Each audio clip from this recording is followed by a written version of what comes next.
Hello, അപ്പം നമുക്കൊരു easy and tasty biryani ഉണ്ടാക്കിയാലോ? കുക്കർ ബിരിയാണി. അപ്പം നമുക്ക് കുക്കർ അടുപ്പത്ത് വെച്ചിട്ട് അതിലേക്ക് കുറച്ച് ഓയിൽ അയച്ചു കൊടുത്തിട്ട് സ്പൈസസ് ആഡ് ചെയ്ത് കൊടുക്കാം. സ്പൈസസ് ഒന്ന് ചൂടായിട്ട് വരുമ്പോൾ നമുക്ക് അതിലേക്ക് ഇഞ്ചി, വെളുത്തുള്ളി, പച്ചമുളക് പേസ്റ്റ് ആഡ് ചെയ്ത് കൊടുക്കാം. അതിൽ പച്ചമണം മാറുന്നവരെ ഒന്ന് ഇളക്കി കൊടുക്കാം. അതിലേക്ക് നമുക്ക് എടുത്ത് വെച്ചിട്ടുള്ള 2 സവാള ആഡ് ചെയ്ത് കൊടുക്കാം.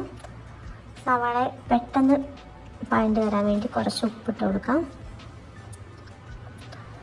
സവാള ഒന്ന് വഴണ്ടിയതിന് ശേഷം നമുക്ക് അതിലേക്ക് എടുത്ത് വെച്ചിട്ടുള്ള ഒരു തക്കാളി ആഡ് ചെയ്ത് കൊടുക്കാം. അതിനുശേഷം നമുക്ക് മല്ലിയില, പുതിനയില അരിഞ്ഞത് ആഡ് ചെയ്ത് കൊടുക്കാം. അത് നന്നായിട്ടൊന്ന് വഴണ്ടി വരുമ്പോൾ നമുക്ക് അതിലേക്ക് പൊടികൾ ആഡ് ചെയ്യാം.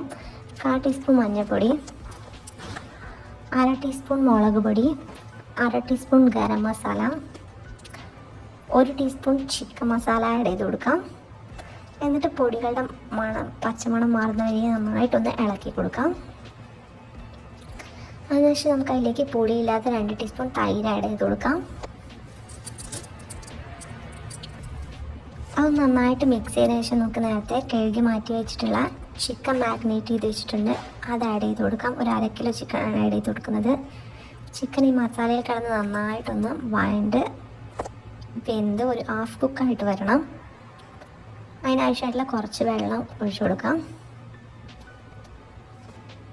ചിക്കൻ ഒന്ന് വെന്തതിന് ശേഷം നമുക്ക് അതിലേക്ക് അരിക്ക് ആവശ്യമായിട്ടുള്ള വെള്ളം ഒഴിച്ചു കൊടുക്കാം. അതായത് 2 ഗ്ലാസ് അരിക്ക് 4 ഗ്ലാസ് വെള്ളം എന്ന രീതിയിൽ ഒഴിച്ചു കൊടുക്കാം. വെള്ളത്തിൽ കുറച്ച് ചെറുനാരങ്ങ നീരും അതേപോലെ കുറച്ച് ഉപ്പും ആഡ് ചെയ്ത് കൊടുക്കാം.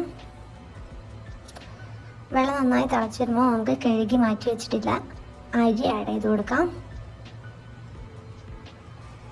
ശേഷം നമുക്ക് ഒരു വിസിൽ കൊടുത്തതിന് ശേഷം നമ്മളെ ബിരിയാണി ഇവിടെ റെഡി ആയിരിക്കുകയാണ്. അതിനുശേഷം കുറച്ച് നെയ്യ് ആഡ് ചെയ്ത് കൊടുക്കാം. നമ്മുടെ സൂപ്പർ ആൻഡ് ടേസ്റ്റി ബിരിയാണി ഇവിടെ റെഡി ആയിരിക്കുകയാണ്. അപ്പോൾ എല്ലാവർക്കും ഇഷ്ടപ്പെട്ടാൽ ലൈക്ക് ചെയ്യുക, ഷെയർ ചെയ്യുക, സബ്സ്ക്രൈബ് ചെയ്യുക. Thank you.